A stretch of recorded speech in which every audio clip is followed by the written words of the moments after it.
皆さんこんにちは。今日は卓球というスポーツの勝敗を文字通り裏側から支えている最も重要なプロセスについて、その深淵を覗いてみたいと思います。解説のケンジです。こんにちは。現役プレイヤーのみさきです。ケンジさん、今日扱うレポートのタイトル、何度見ても息が詰まりそうになりますね。卓球用ラバー接着システムの物理科学的解明と2025年、2026年国際競技基準への適合、高分子材料学及び熱力学に基づく統合技術報告書。これ、もはや卓球雑誌の記事じゃなくて、完全に学会の論文じゃないですか。はは、確かにね。でもこの副題を見てごらん。メーカーやベテランプレイヤーが教えてくれない卓球の真実。これが今回の核心なんだ。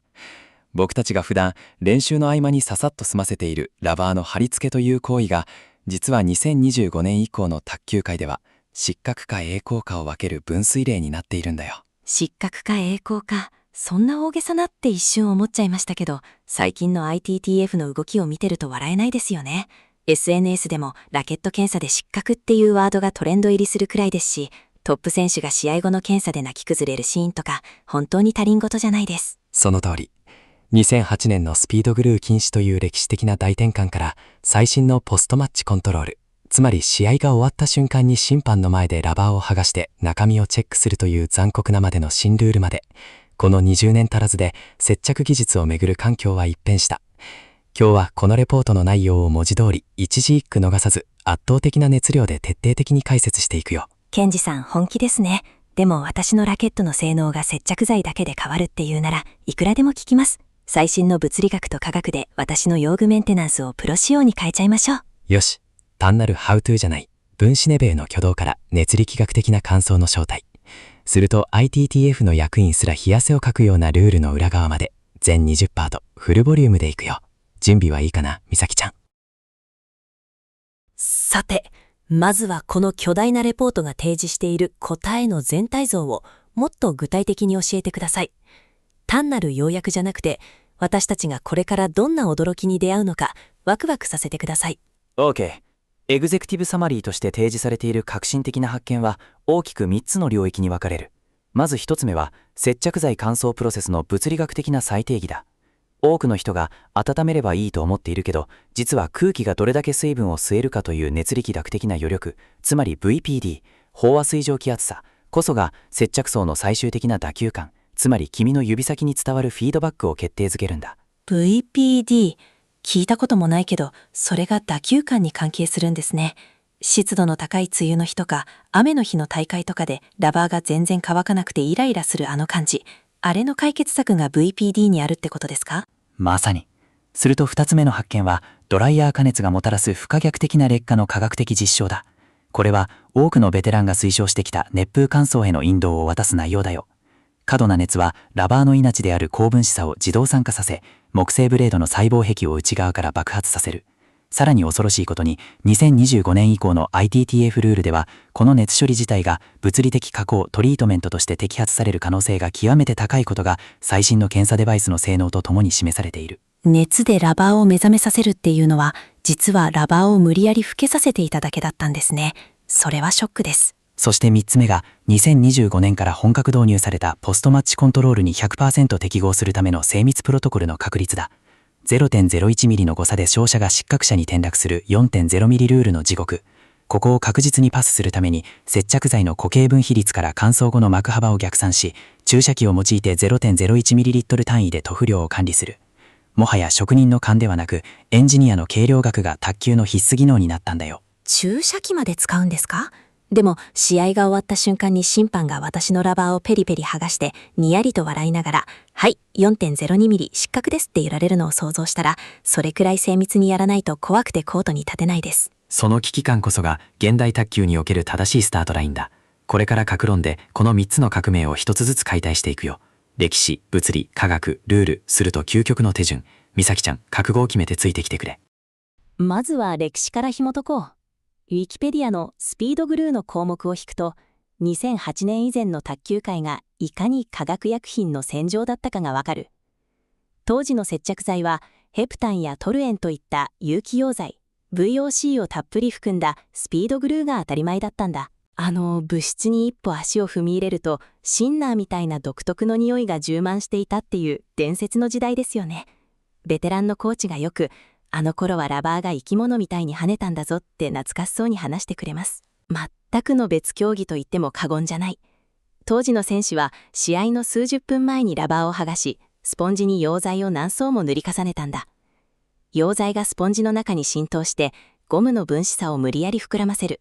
そのパンパンに膨らんだ状態でラケットに貼ることで、今のテンションラバーなんて比較にならないほどの爆発的なスピードと回転が生み出されていた。自分の手でラバーをドーピングしていたようなものですね。でも、なんで禁止になっちゃったんですか？理由は大きく2つ。1つは深刻な健康被害だ。揮発したガスを吸い続けることのリスク、さらには爆発事故まで起きたことがある。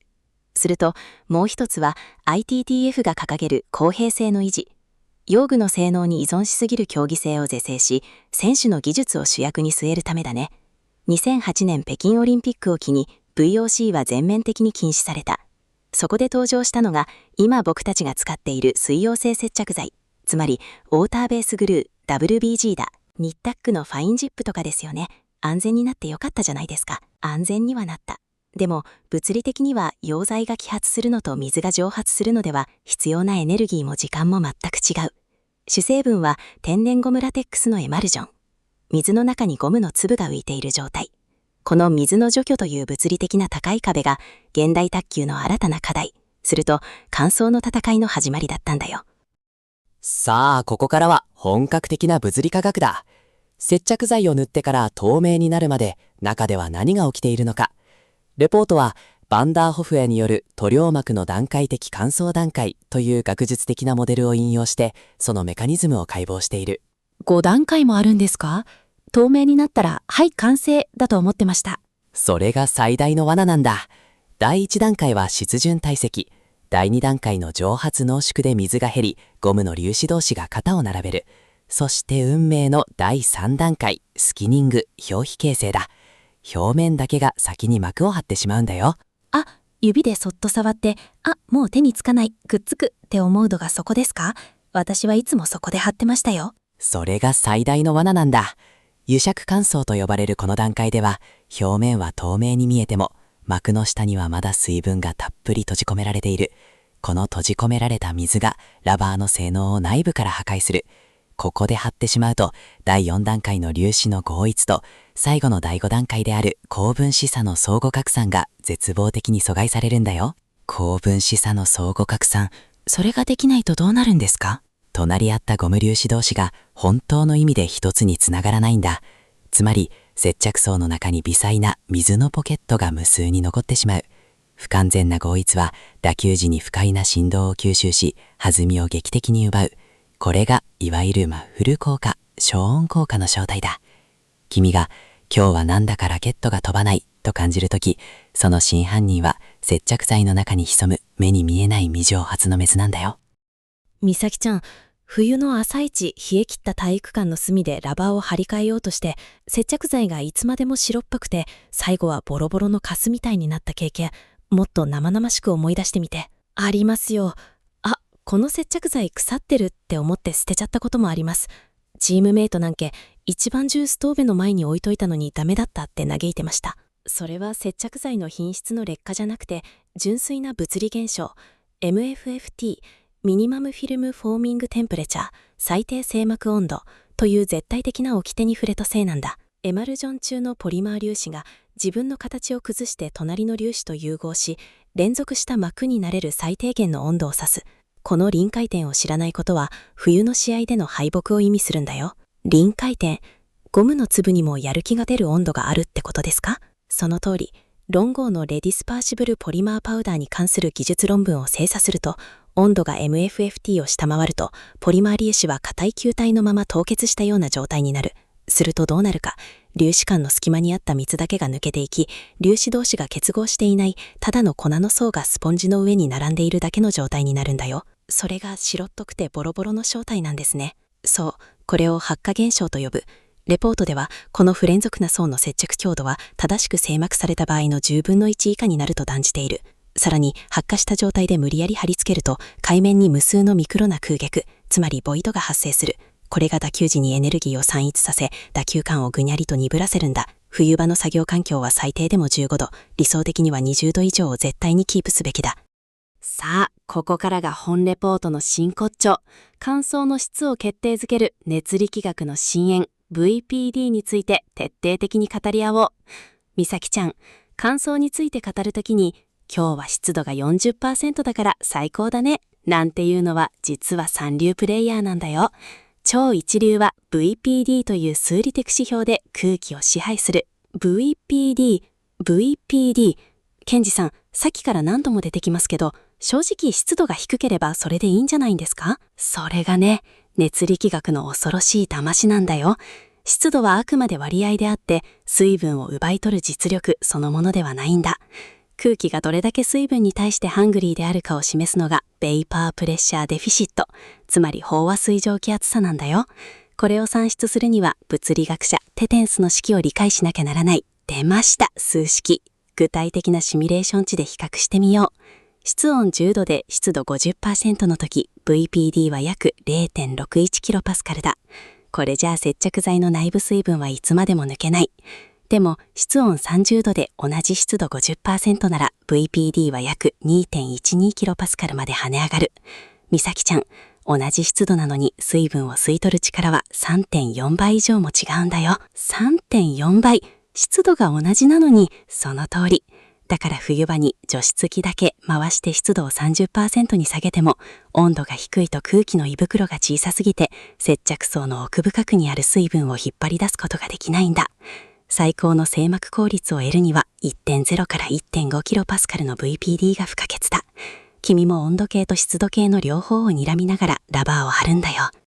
乾燥環境を作る最強の物理デバイス、それは除湿機だ。これには単なる温度管理を超えた流体力学の秘密が隠されているんだ。ドライヤーの方が絶対早いじゃないですか。それが直感という名の罠なんだよ。ラバーの上に接着剤を塗布した瞬間、その直上には境界層という湿度 100% に近い極めて湿った空気の停滞した薄いバリアができるんだ。このバリアがそこに居座っている限り、下の水分はどれだけ VPD が高くても逃げ出せない。境界層。つまり、ラバーが自分の湿った空気で自分をガードしちゃってるような状態ですか。その通り。このバリアを果たすには気流が必要だ。でもね、ドライヤーの強風は乱流を発生させて、境界層を複雑にかき乱すだけで、実は水分を効率よく遠くへ運び去る能力に欠ける場合があるんだ。一方で、コンプレッサー式除湿機の排気は穏やかで一定方向への総流になりやすい。この穏やかな総流こそが境界層をそっと剥がし、常に新鮮で VPD の高い空気を表面に供給し続けるための最適解なんだ。レポートでは除湿機の風を斜め35度から当てることを推奨している。これが最も均一かつ高速に第5段階まで最短距離で到達させる究極の手順なんだ。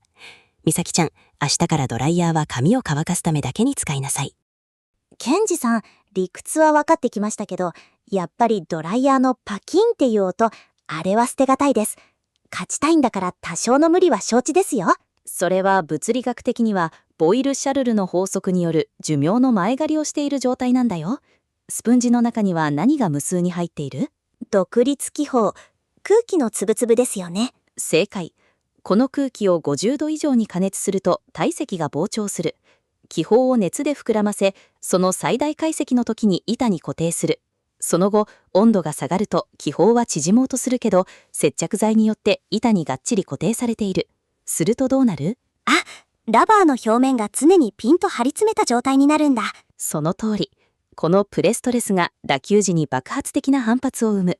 でもね、分子レベルではゴムの結合が限界まで引き伸ばされているから、ちょっとした衝撃でポリマーの節がプツプツと切れていくんだ。これを物理学では応力緩和という。マックスウェルモデルで説明されるように、歪みが一定でも発生している応力は時間とともに指数関数的に減少していくんだよ。一瞬の輝きのためにラバーの魂を文字通り焼いているんだ。そんな脆い武器を信じて長期戦のトーナメントを勝ち抜けるかい？本当の強さは機材の定常状態の性能を極端まで高める選手なんだよ。さあ、熱による物理的な破壊の次はさらに恐ろしい科学的な自殺、自動酸化について話そう。美咲ちゃん、劣化したラバーがパサパサになって回転がかからなくなる理由、科学的に考えたことはある？新品の時の吸い付く感じが消えて、ただの滑る板になっちゃう。悲しいくらいに。その老化現象、実はドライヤーの熱が超高速ターボをかけてるんだよ。高分子材料は熱エネルギーを得ると酸素と猛烈に結びつき、不安定なフリーラジカルを生成するんだ。フリーラジカル。なんだか SF 映画の凶悪なウイルスみたいな名前ですね。まさに卓球界の破壊神だよ。発生したラジカルは隣の健全なポリマーサを次々と攻撃して共有結合をズタズタに寸断する。これをラジカル連鎖反応と呼ぶ。ドライヤーで熱を入れるたびに分子の網目構造が内側から崩壊していくんだよ。さらに現代のハイエンドラバーの内蔵テンションは熱によってリラックス、緩和してしまう。一度リラックスした高分子は冷やしても二度と元の緊張感には戻らない。ドライヤーはラバーの寿命を100倍速で回して焼いている行為そのものなんだよ。ラバーを愛するならその熱い風は死神の吐息だと思わなきゃいけないね。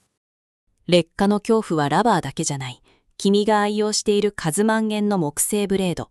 これも熱風乾燥で確実に、そして修復不可能なダメージを受けていくんだ。木って熱に強いんじゃないんですか？お箸とかまな板とか熱いものに触れても大丈夫なのに。卓球ラケットは厚さ数ミリの極薄の板を貼り合わせた精密デバイスなんだ。木材の微細な導管には結合水という水分が細胞レベルでがっちり保持されているんだよ。これをドライヤーで急激に熱するとどうなると思う？キャー、打球音がポコッという湿った音に変わるやつですね。その通り、水蒸気が爆発してデラミネーションの相関剥離の直接的な引き金になるんだよ。合板の層の間に目に見えないミクロの浮きができれば、打球時のエネルギーがそこで熱や振動に変わってしまう。さらに深刻なのが違法性収縮だ。木材は繊維の方向によって縮む割合が全く違う。急激な熱風はこの収縮バランスを暴力的に崩し、ブレードに修復不可能な反りを生む。レポートの結論は冷徹だよ。ブレードを一生ものとして扱いたいなら、熱風を当てるのは拷問と同じだ、とね。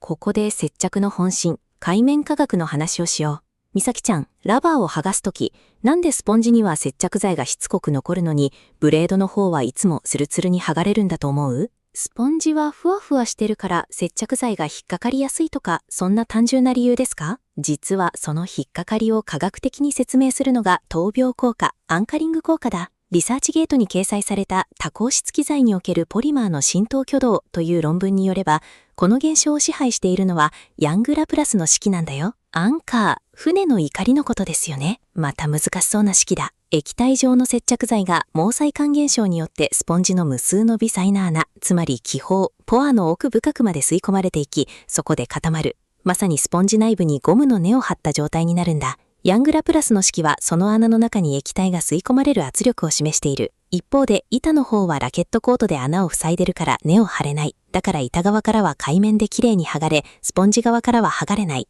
でももしこのアンカリングが深すぎたらどうなる？剥がすときに接着層が離れるよりも先にスポンジの細胞壁そのものがちぎれてしまう。これがスポンジの欠けの正体だ。接着は表面だけで起きているドラマじゃない。厚み方向への物理的な侵略なんだよ。アンカリングの話の次は剥がすときの作法、レオロジーの視点だ。美咲ちゃん、ニッタックのファインジップを剥がすとき、たまに一枚の丈夫な膜になってペリペリペリって最高に気持ちよく剥がれるじゃないですか。あの瞬間、ちょっとした達成感があります。それこそが凝集力の勝利、レオロジーの恩恵だね。ファインジップがなぜあれほど剥離性に優れているのか。それは材料の損失弾性率 G2' と貯蔵弾性率 G' のバランスが剥離プロセスにおいて絶妙に調整されているからなんだ。ケンジさん、また難しそうな単語が。でも、ちぎれにくいってことですか？簡単に言えば、接着剤自身がちぎれる力よりも、接着剤の分子同士が手をつないでいようとする力の方が圧倒的に強いんだよ。だから剥がすときに膜がちぎれず、スポンジの奥に貼ったアンカーを一気に引き抜いてくれる。逆に、安価な低粘度な接着剤だと、膜自体の強度が低いから、剥がすときにプチプチ切れてボロボロ残ってしまう。いわゆる銀剥がし状態だね。接着層はラケットとラバーをつなぐ第3の機能部材として機能しているんだ。エンジンオイルを入れずに F1 マシンを走らせる選手はいないだろう。接着層の性能を無視することはそれと同じくらい致命的なミスなんだよ。さあ、ここからはルールという名の戦場だ。美咲ちゃん、2025年に ITTF が導入した新ルール、その真の恐怖を知っているかな？今までの匂いを嗅ぐだけの検査とは次元が違うんだ。試合後の検査が厳しくなったくらいは知っています。ITTF の最新規定によれば、主要な国際大会の準々決勝以降では、試合終了直後に審判員が君のラケットを回収し、選手もコーチも立ち入れない審判室へ持ち去るんだ。そこで行われるのは物理的な解体検査だよ。審判が君の目の前でバリバリとラバーを剥がしていく。解体？審判が私の大切なラケットをその場で剥がしちゃうの？嘘でしょ？現実だよ。目的はスポンジの厚さを改装していないか、そして接着層に禁止物質が含まれていないかをチェックするためだ。もしそこで接着剤を厚塗りしすぎて 4.0 ミリルールを超えていたり、怪しい添加物が出たら、試合には勝っていてもその場で即失格、スコアは抹消だ。勝った喜びが数分後のデジタルシックネスゲージの数値一つで地獄のどん底に突き落とされる。君はその審判の無慈悲な手にラケットを委ねるとき、一点の曇りもなく、私の接着は科学的に正しいと言い切れるかい？ポストマッチコントロールで最大の鬼門になるのが ITTF 規則 2.4.3 だ。ラバー、スポンジおよび接着剤の合計厚さが 4.0 ミリを 0.01 ミリでも超えてはいけないという鉄の掟。ケンジさん、でもラバーのパッケージには特厚 2.1 ミリとか書いてありますよね。ルールは 4.0 ミリなんだから全然余裕じゃないですか？美咲ちゃん、トップシートの厚みを忘れてるよ。パッケージの数値はスポンジだけの厚さだ。シートを合わせれば、最初から 3.8 ミリから 3.9 ミリあるのが今のハイエンドラバーなんだ。ある選手はわずか 0.02 ミリの超過で失格になったんだよ。0.02 ミリ。髪の毛1本分もないじゃないですか。そう、極限の戦いだ。ここでレポートに掲載されたデータを見てみよう。ニッタクファインジップを普通に1回塗って乾燥させると、その層の厚みは約 0.05 ミリになる。これを剥がしやすくするためにと2度塗りすれば、乾燥ムラで 0.11 ミリ以上になる。ほら、もう特厚ラバーなら一発アウトになる確率が跳ね上がるんだ。ぎゃー、剥がしやすいから2度塗りがいいよって先輩に教わったのに、その先輩のアドバイスが君を失格に追い込むんだ。これからは自分のラバーをデジタルノギス 0.01 ミリ精度で測ってから、接着剤を何ミリリットル塗るか厳密に計算して貼る。これがこれからの常識だ。適当にこれくらいかなで塗る時代は2025年をもって終わったんだよ。さあ、いよいよ現代卓球の検閲の最前線だ。ITTF 規定 2.4.7。ここには、ラバーはいかなる物理的科学的加工、トリートメントも禁止すると書かれている。美咲ちゃん、この一行がどれほど重い意味を持つか考えたことはあるかい？ドライヤーで温めるだけなら別に何かを付け足してるわけじゃないからセーフだと思ってました。甘い。最新の検査デバイス、ラゼの導入が全てを変えたんだ。ラゼは世界中の承認ラバーの男性と高度の標準動的プロファイルを数万点分データベース化している。ドライヤーで加熱して無理やり膨張させたりしたラバーは、ラゼの超高感度センサーによって打球時の微細な反発挙動を新品の状態と比較され、不自然な動的サインとして即座に検知されるんだ。打球のサイン？打った瞬間の正確でバレるってこと？その通り。もはや審判の主観に頼る時代じゃない。さらに質量分析機まで導入されている。ポストマッチで剥がされた時、スポンジに残った微量なオイルやブースターは分子量ごとに特定されるんだ。ズルなんて絶対しちゃダメですね。承認された接着剤を承認された方法、つまり正しい VPD 環境下での自然乾燥でただ正しく使う。これこそが最強で唯一の適合戦略なんだ。美咲ちゃん、ズルをする知恵より正しく貼る知恵を持とう。さあ、具体的にどの接着剤が君のラバーに合うか材料科学的ベンチマークデータを見よう。美咲ちゃん、バタフライのフリーチャック2の印象は？塗りやすくてサラサラしててみんな使ってますよね。私もずっとこれです。そのフリーチャック2は固形分濃度が低く約 30% 前後に設定されている。つまり乾くと極薄の膜になるんだよ。4.0 ミリルールへの適合性においては世界最高クラスの安全性だね。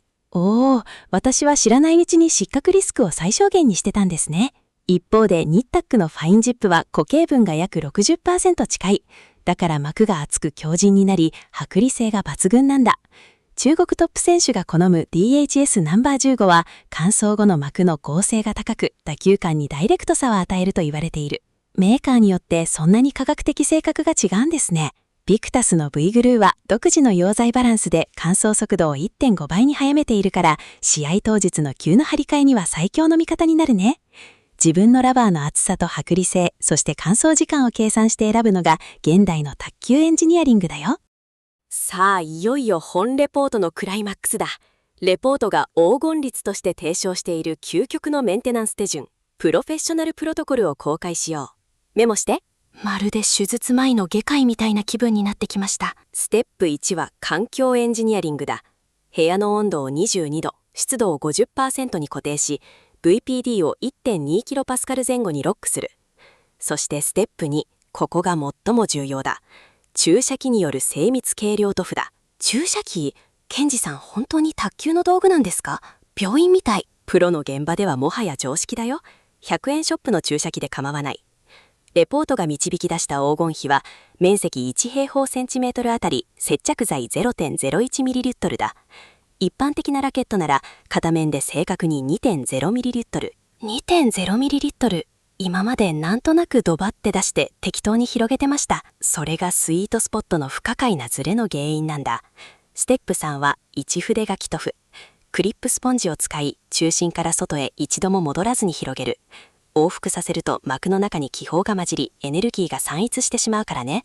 そしてステップ4、除湿機の風を斜め30度の角度から当て、透明化した瞬間からさらに10分間静止する。これが高分子差の相互拡散に絶対不可欠な握手の時間だ。最後、ステップ5は単一方向圧着。500g の精密ローラーを使い、中心から外へ一度だけ転がす。勝利はこうした微細な所作の積み重ねの上にしか存在しないんだ。美咲さん、プロトコルはわかりました。